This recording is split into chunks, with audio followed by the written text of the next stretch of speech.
আজকে আমাদের recipe mutton কষা।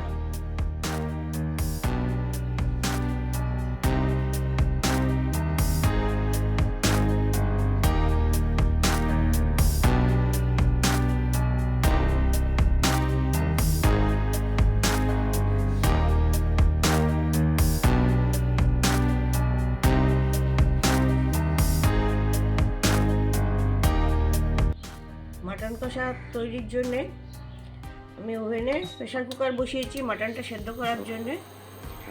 আমি 100 গ্রাম মতন সাদা তেল দিয়ে দিচ্ছি। তেলটা গরম হবে, তেলে 3টে তেজপাতা দিচ্ছি, 2টো বড় এলাচ দিয়ে দিচ্ছি গোটা, 2টো ডালচিনির টুকরো, 4টে ছোট এলাচ আর গোটা কত লবঙ্গ দিচ্ছি। একটু ভেজে নিচ্ছি।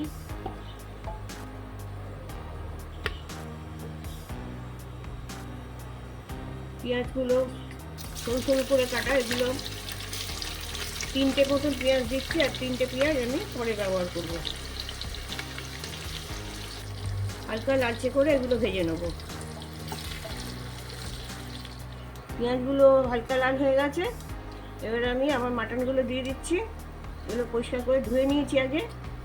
এগুলো 80% সেদ্ধ করে নেবো। এতে 1 কিলো মাটন আছে এখানে।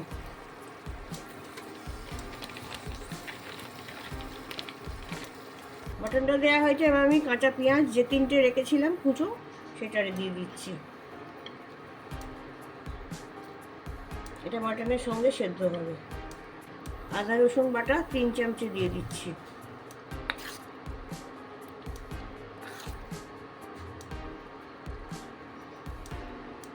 1 চা চামচ নুন দিয়ে দিচ্ছি। পেঁয়াজ থেকে আর মাটন থেকে যে জল বেরোবে তাইতে এটা সেদ্ধ হয়ে যাবে।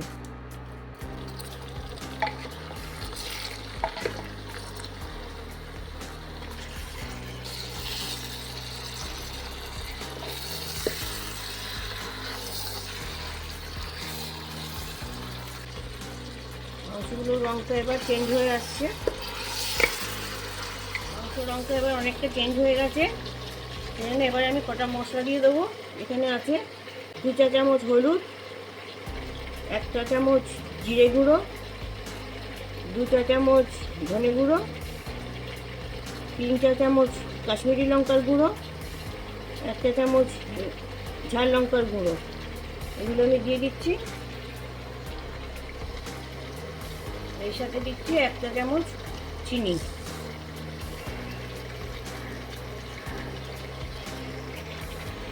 মশলাগুলো আমি এবার মিশিয়ে দিচ্ছি। মিশিয়ে দিয়ে এবার আমি ততক্ষণ পর্যন্ত কষবো যতক্ষণ না এই মশলার র ফ্লেভারটা চলে যায়। একটু কষতে হবে এগুলো। এর থেকে একটা সুন্দর গন্ধ বেরিয়ে আসবে, ততক্ষণ পর্যন্ত আমাকে কষতে হবে।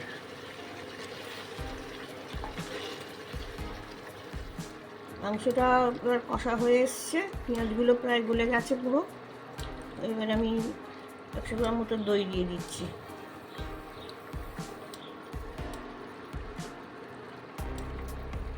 দইটা যখন মাংসের মধ্যে মিশে যাবে কষে কষে, তখন আমি জল দেবো।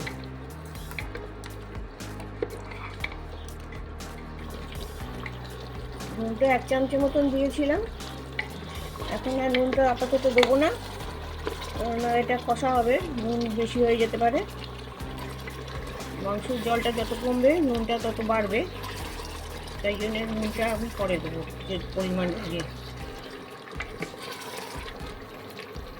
দইটা মাংসের সাথে মিশে গেছে, এবার আমার কষাটা মোটামুটি হয়েও গেছে।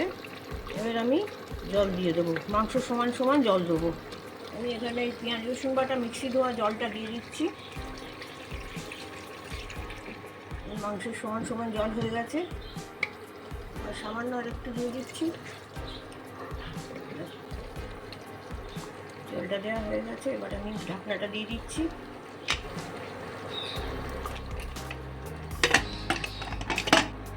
6টা সিটি দেবো, আর নামিয়ে দেবো। একটা ভাজা মশলা করতে হবে। সেই ভাজা মশলার জন্য লাগছে এক টুকরো দারচিনি, 3টে ছোটো এলাচ, 4-5টা লবঙ্গ, এক টুকরো জয়িত্রী, বড় এলাচের দানা খানিকটা, কিছুটা মেথি, আর হাফ চা চামচ গোলমরিচ, আর হাফ চা চামচ গোটা জিরে। এগুলো ভাজা মশলা হবে। 6টা সিটি হয়ে গেছে। এবার আমি প্রেসার কুকারের ঢাকনাটা খুলছি।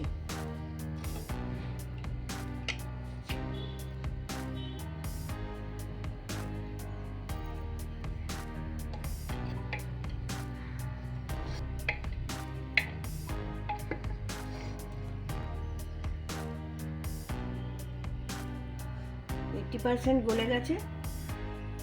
এবার আমি এটা, জলটা অনেকটা রয়েছে, যেহেতু এটা মাটন কষা সেহেতু আরেকটু জলটা মারতে হবে। আমি এটা কড়াই ঢেলে নিয়ে বাকিটা করে নেব। তখন বাকি যে 20% বাকি আছে সেটা হয়ে যাবে। প্রেসার কুকার থেকে কড়াই ঢেলে নিয়েছি আমি মাংসটা। এবার এখানে বাকি যা মশলা দেবার দিয়ে দিচ্ছি। 1 চা চামচ কেওড়া জল দিচ্ছি প্রথমে,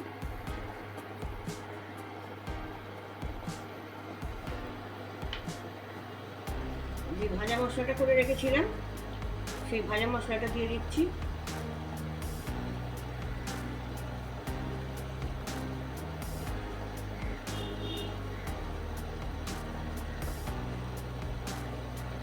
আর 1 চামচ ভালো ঘি দিচ্ছি। একটু মিশিয়ে দিচ্ছি বাকি মশলাগুলোর সঙ্গে। মিশিয়ে দিয়ে আস্তে আস্তে এবার এটা কষতে হবে। জলটা অনেকটা কমে যাবে তাতে, আর বাকি যেটুকু সেদ্ধ হওয়া বাকি আছে সেটাও হয়ে যাবে। নুনটা আমি সেদ্ধর সময় 1 চা চামচ দিয়েছিলাম, তো টেস্ট করে দেখা গেল যে এটা একটু কম আছে, ওই জন্য আমি আরও 1 চা চামচ নুন দিয়ে দিচ্ছি। নুনটা খুব ভেবে চিনতে দিতে হবে, তাহলে ঝোলটা কমলে নুনটা বাড়বে, যার জন্য একটু দেখে শুনে নুনটা দিতে হবে। আঁচটা কমিয়ে দিচ্ছি, কম আছে। এবার মিনিট 15 মতন লাগবে। 15 মিনিট হয়ে গেছে। একটু দেখছি কীরকম হলো। জলটা অনেকখানি কমে গেছে।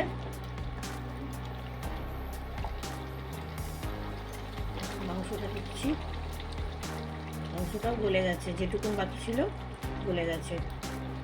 আমাদের মটন কষা রেডি।